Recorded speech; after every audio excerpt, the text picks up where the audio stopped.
सामने ये रहा, थोड़ा सा खतरनाक लेकिन बहुत मजेदार। जालियांवाला बाग हादसे से कौन सा ब्रिगेडियर संबद्ध था? मुझे पता है कि इसका आंसर सबको पता होगा, लेकिन जालियांवाला बाग क्यों हुआ, कैसे हुआ और इसका जो ओरिजिनल कारण है इसे भी जानना चाहिए। तो बेसिकली इसके बारे में थोड़ी सी डिस्कशन करते हैं हम लोग कि 1919 में, कब? 1919 में आपके यहां एक कानून आया जो 1909 के कानून में सुधार कर रहा था, जिसे आप कहते हैं रॉलेट एक्ट। क्या नाम दिया गया? रॉलेट एक्ट नाम दिया गया। और इस रॉलेट एक्ट को आप कहते थे कि ये काला कानून है। कैसा कानून है? यह रॉलेट एक्ट कहलाता था काला कानून। क्यों? क्योंकि इसे बिना अपील, बिना दलील और बिना वकील का कानून कहा गया। बेसिकली कभी कभी यह सवाल बनता है कि रॉलेट एक्ट किसके विरुद्ध लाया गया था? तो रॉलेट एक्ट क्रांतिकारियों के विरुद्ध लाया गया था। यह रॉलेट एक्ट का कानून बेसिकली उसमें टारगेट में थे भारत के स्वतंत्रता के, जो भारत मां के सपूत रहे, जो क्रांतिकारी गतिविधियों में लिप्त रहे, उनके लिए कानून था। इसका घोर विरोध हुआ और इसके इसी विरोध की कड़ी में जो है पंजाब के दो नेता गिरफ्तार किए गए। पंजाब के दो नेता गिरफ्तार किए गए। इन दोनों नेताओं का नाम है डॉक्टर सत्यपाल और डॉक्टर सैफुद्दीन किचलू। ठीक, सैफुद्दीन साहब, इन दोनों लोगों को गिरफ्तार कर लिया गया क्योंकि ये दोनों लोग पंजाब इकाई में कांग्रेस की तरफ से विरोध कर रहे थे रॉलेट एक्ट का। लेकिन जब इन्हें गिरफ्तार किया गया तो पूरे देश में कर्फ्यू का माहौल था, पूरे देश में कर्फ्यू भी लगा था और पंजाब इससे कुछ ज्यादा प्रभावित था क्योंकि पंजाब और बंगाल और महाराष्ट्र यही तीन क्षेत्र से जो आतंकवाद से ज्यादा प्रभावित थे। तो जब इन्हें गिरफ्तार किया गया, पंजाब में कर्फ्यू था, लेकिन इसी समय पंजाब का एक वार्षिक त्योहार होता था जो मनाया जाता था, जिसे आप बैसाखी कहते हैं। तो बैसाखी के दिन पंजाब के अमृतसर शहर में जालियांवाला बाग में एक मेला लगता था। वो मेला हर साल होता था और इस साल भी लगा और वो मेला लगा 13 अप्रैल 1919 को। तो 13 अप्रैल 1919 को इस मेले का आयोजन हो रहा था, लेकिन इस मेले में जब भीड़ जमा हुई तो इस भीड़ ने डॉक्टर सत्यपाल और सैफुद्दीन किचलू की गिरफ्तारी के विरोध में यहां जनसभा की और इसी जनसभा के विरोध को जो है जनरल डायर ने गोलियों से जवाब दिया और इसीलिए जनरल डायर का संबंध है जालियांवाला बाग हत्याकांड जो पंजाब में हुआ। ठीक, इसकी प्रतिक्रिया में जो है आपके भारत के बहुत से नेताओं ने अपनी अपनी उपाधियां त्यागी, जिसमें गांधी जी ने कैसरे हिंद की उपाधि छोड़ी और जो है ये घटना 13 अप्रैल 1919 की है। चलते हैं हम लोग अपने अगले सवाल पर। यह रहा आपका नेक्स्ट क्वेश्चन। लाला लाजपत राय किसके विरुद्ध प्रदर्शन कर रहे थे जब पुलिस की निशंसता का शिकार हुए? बेसिकली लाला लाजपत राय की मृत्यु कब हुई? तो बेसिकली आपको बता दें, ये 1928 में जो है इन्हें कहा जा सकता है कि ये शहीद हुए। और ये विरोध किसका कर रहे थे? बेसिकली जब रॉलेट एक्ट आया, 1919 का अधिनियम बना और 1919 के अधिनियम के बाद ये 1929 में इस पर जो है कोई सुधार आना चाहिए था, लेकिन ब्रिटेन में सत्ता परिवर्तन होने वाली थी। तो इसके लिए एक साल पहले ही यहां पर एक कमीशन भेजा गया जिसे आप कहते हैं साइमन कमीशन। क्या आया था? साइमन कमीशन, जिसे आप साइमन कमीशन ही नहीं बल्कि इसे आप कहते हैं श्वेत कमीशन। कारण श्वेत कमीशन इसे इसलिए कहा जाता है क्योंकि इसके सभी सदस्य अंग्रेज थे और इसी बात को लेकर के भारत में इसका विरोध हुआ। वैसे ये आपका साइमन कमीशन जो है 3 फरवरी 1928 को बंबई पहुंचा था और इसी कमीशन का विरोध करते हुए लाला लाजपत राय के ऊपर जो है लाठियों की बरसात हुई और उससे उनकी मृत्यु हुई। इसी पर लाला लाजपत राय ने कहा था कि मेरी शरीर पर पड़ी हुई लाठियों की एक एक चोट ब्रिटिश साम्राज्य के ताबूत की आखिरी कील साबित होगी। तो बेसिकली साइमन कमीशन 1928 में भारत पहुंचा। रॉलेट एक्ट आपका 1919 में रहा, 1919। ठीक, पार्लियामेंट सुधार आपका 1909 में रहा और पिट्स इंडिया एक्ट आपका 1800 1984 में आया। तो ये 4 अलग अलग रहे। साइमन कमीशन का विरोध करते हुए लाला लाजपत राय की मृत्यु हुई। क्लियर। अगले सवाल पे चलते हैं। ये रहा आपका नेक्स्ट क्वेश्चन। जी हां, पूना समझौता 1932 किसके बीच हुआ था? तो पूना पैक्ट की बात हो रही है जो 1932 में हुई थी। और क्या जरूरत थी पूना पैक्ट की? 1930 से लेकर के 1932 तक 3 गोलमेज सम्मेलन हुए। 3 गोलमेज सम्मेलन, और इन गोलमेज सम्मेलनों में जो है एक व्यक्ति ऐसा रहा जो तीनों गोलमेज सम्मेलन में भाग लिया, जिसका नाम है BR अंबेडकर। और ब्रिटेन की वो पॉलिसी डिवाइड एंड रूल यहां भी लग रही थी। एक बार उन्होंने 1909 में यह पॉलिसी अपनाई जब मुस्लिम समुदाय के लिए पृथक निर्वाचन मंडल दिया, और इसी पॉलिसी को उन्होंने आगे बढ़ाया और दलित समुदाय को भी पृथक निर्वाचन मंडल देने का प्रयास किया। तो दलित समुदाय को पृथक निर्वाचन मंडल जो है देने का जो प्रयास हुआ, और इस प्रयास में अग्रणी भूमिका निभाई डॉक्टर भीमराव अंबेडकर ने, क्योंकि अंबेडकर साहब लगातार इन सम्मेलनों में बने रहे थे। ठीक। अब समस्या यह आई कि जब वहां से 1932 में वो लौट के आए और ब्रिटिश सरकार ने उसे लागू करने का प्रयास किया, तो इस समय आपके राष्ट्रपिता मोहनदास करमचंद गांधी यवर्दा जेल में बंद थे। ठीक। और यवर्दा जेल से ही उन्होंने अपना आमरण अनशन शुरू किया कि जी नहीं, दलित समुदाय हिंदू समुदाय का अंग है, इन्हें पृथक नहीं किया सकता। हां, ये अगर पिछड़े हैं, ये पिछड़े थे, ये पिछड़े हैं, तो इन्हें रिजर्वेशन दिया जाए, आरक्षित किया जाए, इनको सेफ किया जाए। तो ये समझौता बेसिकली गांधी और BR अंबेडकर के बीच में हुआ। लेकिन मैं एक बात यहां बताना चाहूंगा, इस समझौते पर हस्ताक्षर मोहनदास करमचंद गांधी ने नहीं किया था, बल्कि किसने किया था? मदन मोहन मालवीय ने किया था। क्लियर। क्योंकि गांधी जी एक राजनीतिक बंदी थे, और किसी भी राजनीतिक बंदी को नागरिक नहीं माना जाता। किसी भी बंदी के द्वारा की गई संविदा, किया गया करार लीगल नहीं होता। तो समझौता जरूर गांधी और अंबेडकर के मध्य हुआ, लेकिन हस्ताक्षर अंबेडकर और मालवीय साहब ने किया था। क्लियर। अगले क्वेश्चन पे चलते हैं। यह रहा आपका नेक्स्ट सवाल। भारतीय राष्ट्रीय कांग्रेस का पहला अंग्रेज अध्यक्ष कौन था? तो भारतीय राष्ट्रीय कांग्रेस 1985 में बनी, और इसकी स्थापना में जो है सबसे महत्वपूर्ण भूमिका निभाई A.O. ह्यूम ने। A.O. ह्यूम जो कि एक प्रकार से भारत के शुभचिंतक माने जाते थे, या एक प्रशासक थे जो अपनी जो है सिविल सेवा से रिटायर हो चुके थे। उन्होंने भारत के युवाओं को एक पत्र लिखा और इनको संगठित होने का जो है उपदेश दिया कि नहीं, आपको संगठित होकर के प्रयास करना चाहिए। और इसके लिए पूना में एक सम्मेलन बुलाया गया, लेकिन दुर्भाग्य से 1885 में पूना में प्लेग फैल गया, और वो सम्मेलन बंबई के ग्वालियर टैंक में हुआ, सर तेज बहादुर सप्रू संस्कृत विद्यालय में। लेकिन यहां पर 72 लोगों ने भाग लिया और कांग्रेस स्टेबल हुई, और कांग्रेस ने निश्चित किया कि प्रति वर्ष एक सम्मेलन होगा, और वो सम्मेलन क्रमशः 85 के बाद 86, 86 के बाद 87 और 87 के बाद 88 में हुआ। ठीक। तो ये सम्मेलन लगातार होते रहे, 88 तक हुआ। इस 88 के सम्मेलन में, जो कि 1888 का सम्मेलन था, ये सम्मेलन कराया गया इलाहाबाद में। कहां पर?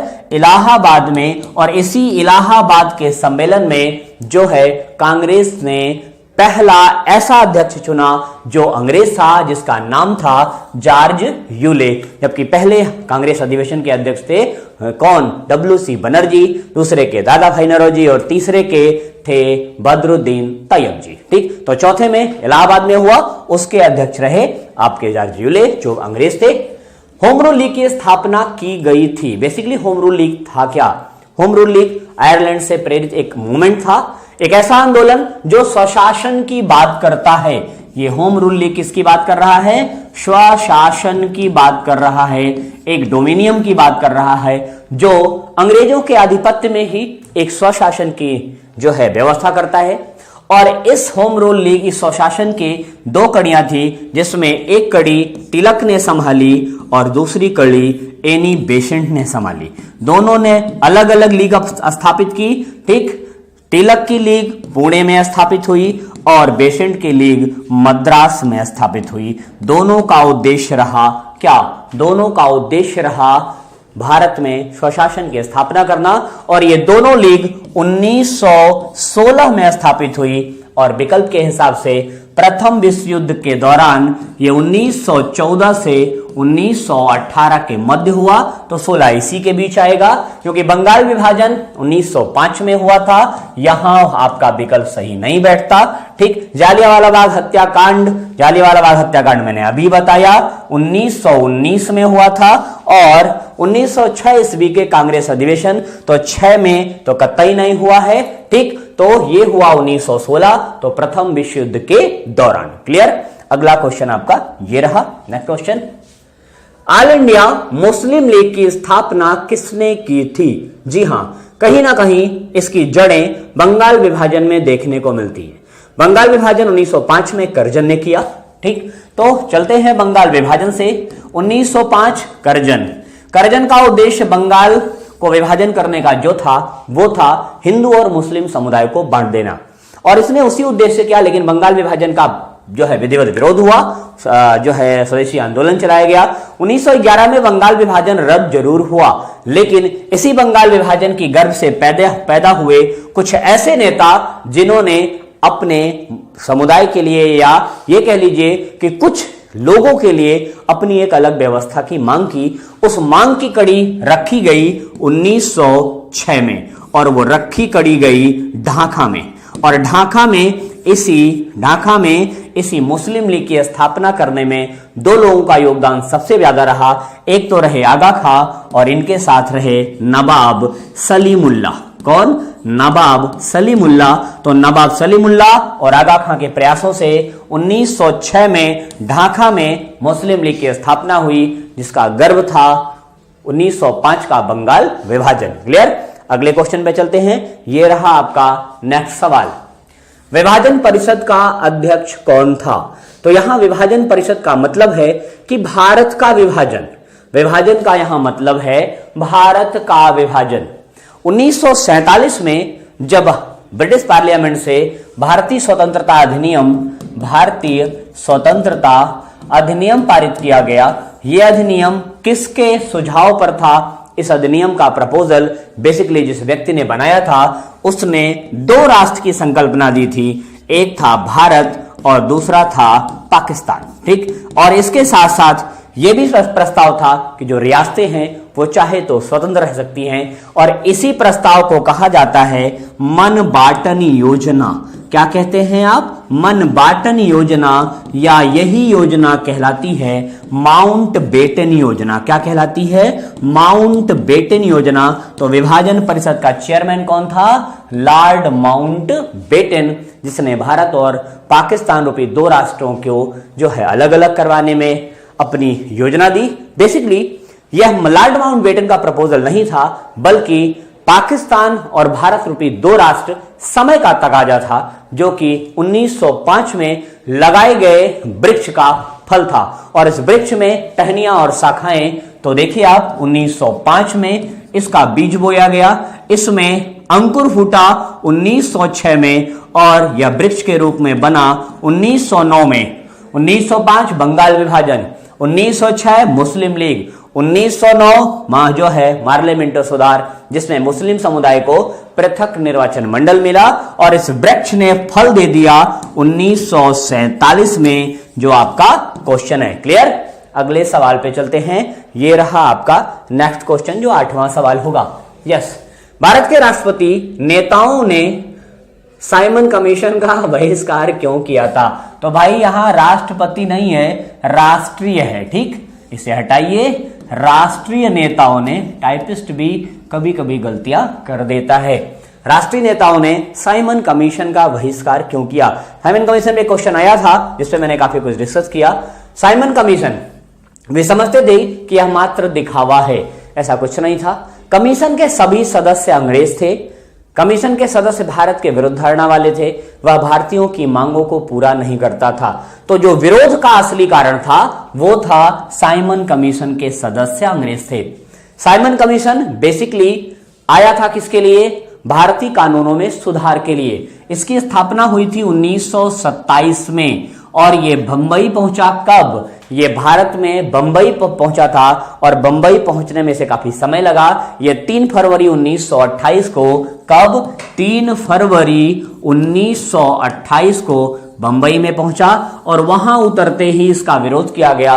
पूरे देश में व्यापक विरोध हुआ और इस कमीशन के विरोध करते हुए ही भारत जो है आपके लाला लाजपत राय की मृत्यु हुई थी। क्लियर? तो साइमन कमीशन के सभी सदस्य अंग्रेज थे, इसीलिए इसे एक नाम मिला था, मैंने पहले भी बताया, वे है श्वेत कमीशन। क्या कहा गया? श्वेत कमीशन कहा जाता था इसे। क्लियर?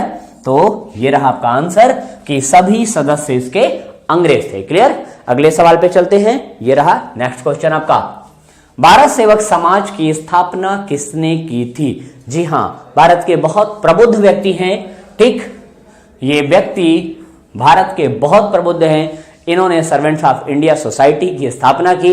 इसे सर्वेंट्स ऑफ इंडिया सोसाइटी कहा जाता है और इसकी स्थापना हुई है पुणे में। पुणे है कहां? पुणे है आपका महाराष्ट्र में। और इसकी स्थापना कब हुई? सबसे बड़ा प्रश्न यही है, 12 जून को। कब? 12 जून सन 1905 में इसकी स्थापना हुई और इसकी स्थापना करने वाले व्यक्ति हैं गोपाल कृष्ण गोखले, जो एक उदार राष्ट्रवादी कांग्रेसी नेता थे।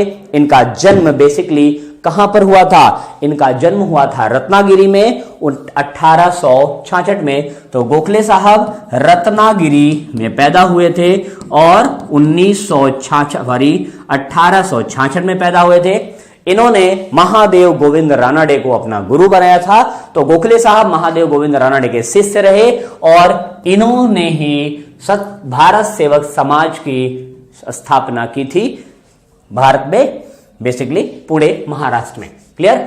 यस, ये रहा आपका आखिरी सवाल और बहुत सा सिंपल सवाल। ठीक, सबको पता होना चाहिए साबरमती आश्रम, साबरमती नदी के किनारे।